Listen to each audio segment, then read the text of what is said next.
kinakabahan ako pero this is it na talaga. Nandito na ako eh.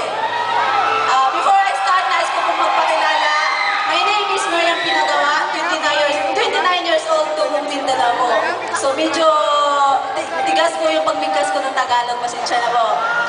So, before na-involve ako sa AIM Global, isa po akong OFW sa Hong Kong. Domestic helper po ako for 4 years.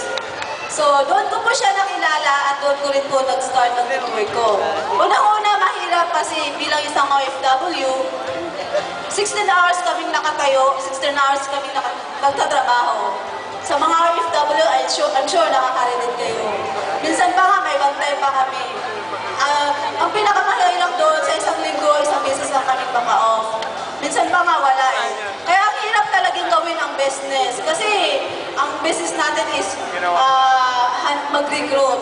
So sabi ng upline ko, Mer, alam ko makakaya natin to. So, thank you sa lahat ng nagturo sa amin kung paano gawin ang business through online.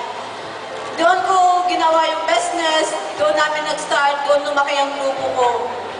After 10 months po na ginawa ko yung AIM Global part-time, nakapag-for good po ako dito sa Pilipinas.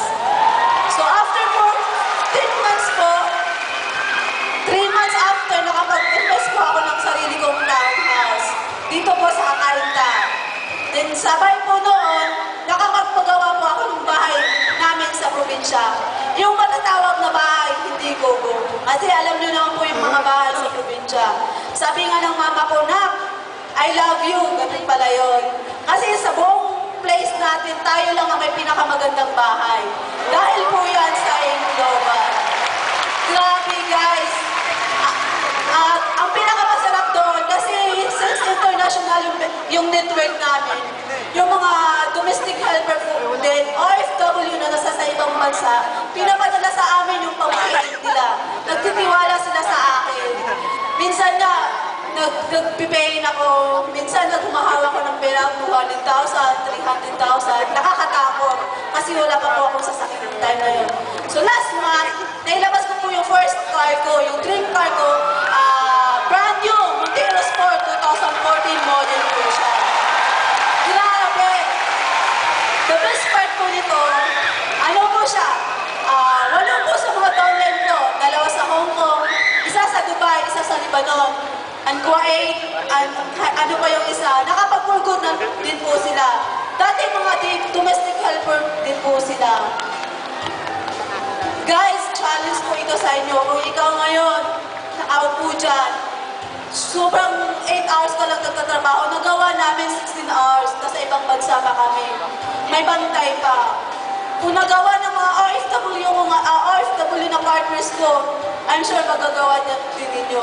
Mas masarap gawin ang business na to kapag may pangarap ka. Dati pangarap ko lang, kahit mag 100,000 per month ako. Ngayon, dinoble-tineble ng AIM Global.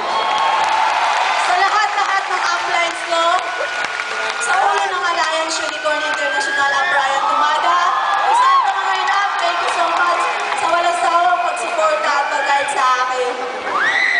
Kay upline Norito Amel Jr., May Buksin, Fatima Balin, salamat po ng marami dahil na-share ninyo kung paano ang gagawin yung business na ito through online. Sa direct upline ko, Maylin Dasilaw, thumbs up dahil pinakilala mo sa akin. Kung hindi mo pinakilala sa akin, I'm sure wala ko dito sa harap mo ngayon.